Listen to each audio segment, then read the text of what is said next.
teman-teman, Assalamualaikum warahmatullahi wabarakatuh. Perkenalkan, nama saya Fitri Alaratul Jannah dengan NIM 200001008 dari program studi bimbingan dan konseling dari kelas A. Di sini saya akan menjelaskan opini mengenai kepemimpinan kepala sekolah menjamin mutu pendidikan untuk sebuah lembaga sekolah guna untuk memenuhi penugasan mata kuliah manajemen pendidikan. Pendidikan adalah sebuah benih untuk harapan kita. Ketika masyarakat dilanda kekacauan, keterpurukan, penindasan, dan nggak tahu kunci jawaban untuk membebaskan dari itu semua, jurus pamungkasnya adalah pendidikan. Jadi pendidikan merupakan kunci dari semua akar permasalahan, seperti tadi adanya kekacauan, penindasan, keterpurukan. Jadi pendidikan itu dapat mengubah mindset atau pola pikir kita dalam memecahkan sebuah permasalahan, salah satunya.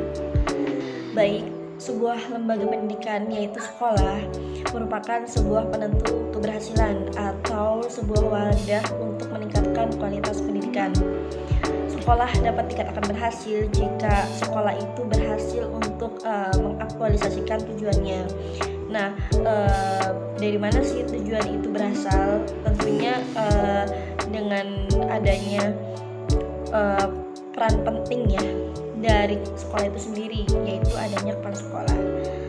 Tujuan dari kepala sekolah itu tidak akan berjalan dengan sempurna atau tidak dapat berhasil tanpa adanya bantuan dari pihak yang lain, seperti hanya ada bantuan guru, komite, orang tua murid, serta masyarakat setempat. Walaupun bantuan dari beberapa pihak, tetap kepala sekolah yang menentukan atau mengambil segala keputusannya dan kebijakan jika ditemukan hambatan dan kekurangan dalam mencapai tujuan sekolah. Kepala sekolah merupakan pemimpin tertinggi di sekolah yang memegang peranan penting sebagai penentu dan pengambil kebijakan tertinggi di sekolah. Sebab kepemimpinan kepala sekolah itu sangat mempengaruhi, mendorong, membimbing, mengarahkan dan menggerakkan guru, staf, siswa, orang tua siswa, dan pihak-pihak lain yang terkait untuk bekerja untuk berperan serta guna untuk mencapai tujuan yang telah ditetapkan pada sekolah itu sendiri. Kepala sekolah dalam kepemimpinannya itu harus memiliki bekal yang cukup baik untuk memimpin bawahannya, seperti beliau memiliki wibawa yang kuat, memiliki loyalitas yang cukup baik, memiliki pemahaman yang luas, dan memiliki peranan yang baik untuk memimpin sebuah anggotanya, dan dapat mengambil keputusan dengan tegas. Maka dari itu, sebelum kepala sekolah dilantik menjadi pemimpin di sebuah sekolah, maka perlu diadakannya pelatihan kepemimpinan untuk bekal menjadi pemimpin yang baik. Kepala sekolah memiliki gaya kepemimpinan yang berbeda-beda di setiap sekolahnya. Ada yang menggunakan kepemimpinan otoriter, ada yang loyal, ada yang cuek, dan sebagainya. Gaya kepemimpinan sekolah itu sangat mempengaruhi kinerja bawahannya serta sekolah yang dipimpinnya. Maka dari itu, kepala sekolah harus dapat menyesuaikan gaya kepemimpinannya dengan melihat bawahannya serta lingkungan sekolahnya, agar ini tidak dapat mengganggu keberhasilan dan tujuan sebuah lembaga sekolah. Berbicara mengenai pemberian bekal kepemimpinan kepada setiap calon kepala sekolah, tampaknya di Indonesia tidak menganggap penting hal tersebut.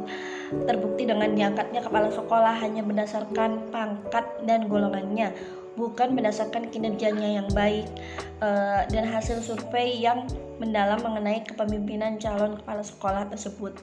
Sehingga banyak di Indonesia kepala sekolah yang tidak memiliki visi dan misi yang baik untuk keberhasilan sekolah, cenderung lebih mementingkan kepentingan pribadi ketimbang kepentingan sekolahnya. Banyak kepala sekolah yang belum berhasil memimpin sekolahnya karena bekerja dengan keterpaksaan, bukan dari hati nurani, menganggap pekerjaannya sebuah beban, bukan kewajiban. Maka dari itu, kepala sekolah harus memiliki kemampuan dalam memimpin, diantaranya yaitu perencanaan, pengorganisasian, pengoordinasian, pelaksanaan, dan pengawasan. Yang dapat dikatakan bahwa kepala sekolah sebagai supervisor harus memiliki 3 keterampilan dasar, yaitu yang pertama, keterampilan konsep adalah keterampilan untuk memahami dan mengoperasikan organisasi. Yang kedua, keterampilan hubungan manusiawi. Keterampilan hubungan manusiawi adalah keterampilan untuk bekerja sama, memotivasi, dan memimpin. Dan yang terakhir yaitu keterampilan teknik. Apa sih itu keterampilan teknik? Keterampilan teknik adalah keterampilan dalam menggunakan pengetahuan, metode, teknik, dan perlengkapan untuk menyelesaikan tugas tertentu. Menjalin relasi atau menjalin hubungan kerjasama antara guru, staf, siswa, dan orang tua siswa maupun pihak-pihak terkait itu merupakan hal yang sangat penting. Hal ini dapat menunjang mutu pendidikan untuk menjadi lebih baik. Untuk bekerja sama, kepala sekolah harus memiliki metode dan teknik yang khusus. Dapat juga dengan cara memperlakukan seluruh bawahannya dengan mengambil keputusan yang bijak dan banyak pertimbangan serta menunjang keberhasilan sekolah.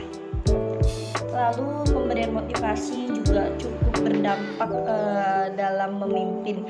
Hal ini dikarenakan motivasi merupakan pembangkit semangat dan penunjang kinerja guru dalam upaya menggerakkan dan memotivasi orang lain agar melakukan tindakan-tindakan yang terarah pada pencapaian tujuan. Seorang pemimpin melakukan dalam beberapa cara. Cara yang ia lakukan merupakan cerminan sikap serta gambaran tentang tipe atau bentuk kepemimpinan yang dijalankannya. Maka dari itu, dalam organisasi pendidikan yang menjadi pemimpin pendidikan yaitu kepala sekolah. Sebagai pemimpin pendidikan, kepala sekolah memiliki jumlah tugas dan tanggung jawab yang cukup berat. Untuk bisa menjalankan semuanya, fungsinya secara normal, kepala sekolah perlu menerapkan gaya kepemimpinan. Baik, sekian yang dapat saya sampaikan. Kurang dan lebihnya mohon maaf. Semoga bermanfaat. Terima kasih. Wassalamualaikum.